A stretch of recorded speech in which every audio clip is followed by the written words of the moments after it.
if I were to describe my first international flight in one word, I'd say it was a bit more emotional. More like my emotions were all over the place. Packing for a trip to another country is daunting, but it's also exciting. And I'd say that the most nerve-wracking thing that I had that day was my flight. What if I miss a step? No one really hands out guidebooks on how to travel internationally. And yes, I've read a few blogs on how to pack internationally and also how to keep yourself occupied and what to do when you land. But what about at the airport? What about actually boarding the plane? Not much information out there, is it? Well, you're in luck. After my first traveling experience internationally, I had a second and then a third. And eventually I got the hang of it, so it became smooth. So here's how to travel for the first time on an international trip. Be there 3 to 4 hours before your flight. Honestly, there's no such thing as being too early when you're traveling internationally. I had to learn that the hard way, you know, how the thought of being bored out of your mind at an airport makes you want to hang back a little longer at home. Curb those thoughts, because when I had them, I almost missed my flight. Being at the airport 3 hours before your flight should be a standard rule everyone has to follow. Honestly, you'd think it wouldn't take that long and you'd end up having to pace around at the airport, but you'd be wrong. You won't even know how quickly time passes by when you're going through one security checkpoint after the other. On that note, let's talk about something else you should know before traveling internationally. Security clearance. Come rested and ready. This part can't be emphasized enough. Listen. That's listening to everything you hear on the speakers from the minute you make it inside the airport. Sometimes flights are delayed, sometimes cancelled, and sometimes there's just something going on that's relevant to you. They obviously won't constantly be talking about your flight. Airports, especially international ones, go through several tens of flights every day. You might feel tempted after the first 30 minutes or so to put on your earphones and block out the noise. Here's the thing. Why take the risk of missing an important announcement though?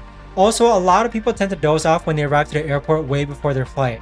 Now, they reach there early to make sure that they even got on the plane, yet because they decided on a quick nap, they end up missing their flight anyway. So take it from someone who's almost missed their flight because they were preoccupied with when the announcements were made. Listen and listen carefully to the speakers. Know the lay of the land or the airport. International airports are often larger than airports that only serve domestic flights, and that's to accommodate all the traffic. They're also often filled with cafes, duty-free stores, and places you can kill time at while you wait for them to call you up for boarding. Some international airports are picturesque and known for being architectural masterpieces.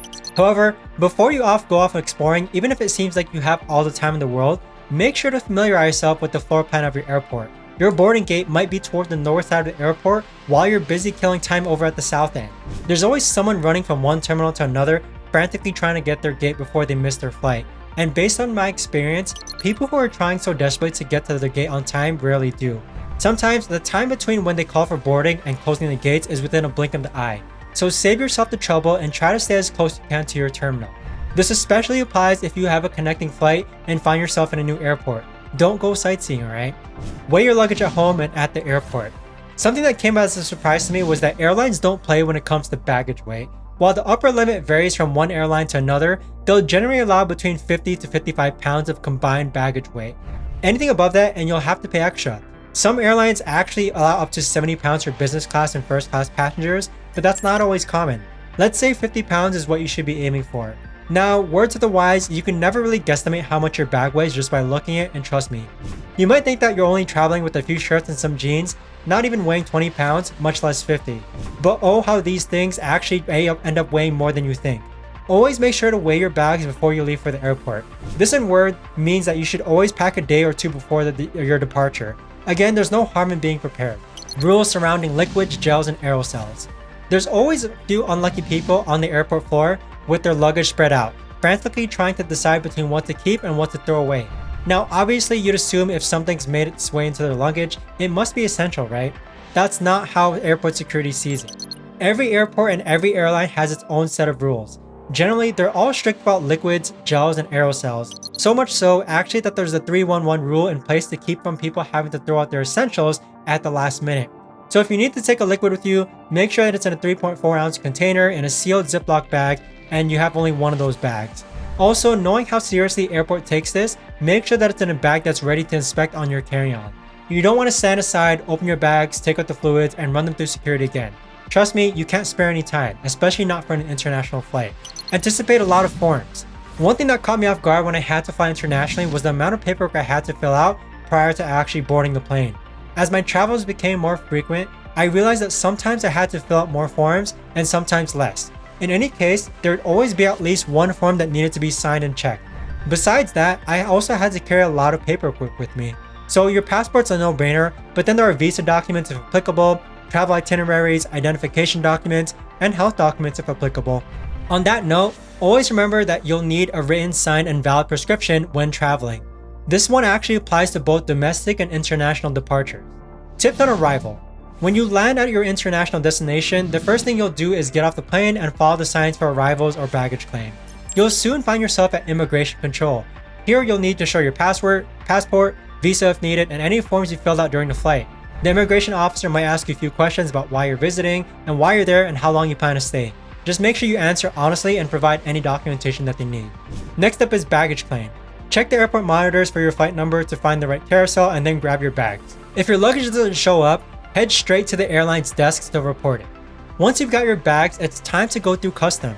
Fill out a customs declaration form and declare any items you need to. Hand over the form to the customs officers and they might check your bags. After customs, you'll need to sort out how to get to your accommodation. If you've arranged someone to pick you up, look for a driver holding a sign with your name. If not, follow the signs to find taxis, shuttle buses, or even trains. Make sure to agree on the fare before getting to a taxi too. It's also a good idea to get some local currency from an ATM at the airport or use a currency exchanger counter if you prefer. Questions at immigration. This is the part that makes people the most anxious in my experience. To be fair, it made me anxious too. That's what to tell the immigration officers. Now, every foreigner has to go through immigration. In some cases, it's extremely streamlined and won't take longer than a minute. And in some cases, you'll be stopped and interviewed. My number one tip would be to not panic. If you've done everything right, you have nothing to worry about. Routine checks are a part of the deal and so are routine questions. Yes, the questions are almost always the same. A quick rundown. Where are you traveling from? Are you traveling with someone? How long are you staying and where? Do you have a proof of accommodation? Do you have a return ticket? What they're trying to ascertain is if you were being truthful when you entered the country. Tourists usually stay for shorter destinations than students or employees, and the questions are tailored a bit for each individual. Overall, I'd say you have nothing to worry about. It's part of the routine. Just answer truthfully and make sure you have the right documents whenever you're traveling, tickets, bookings, and all. And well, that's all there is to it. What are some things you picked up on your international travels? Let me know in the comments down below and I'll be sure to include them in my next video. Until then, safe travel.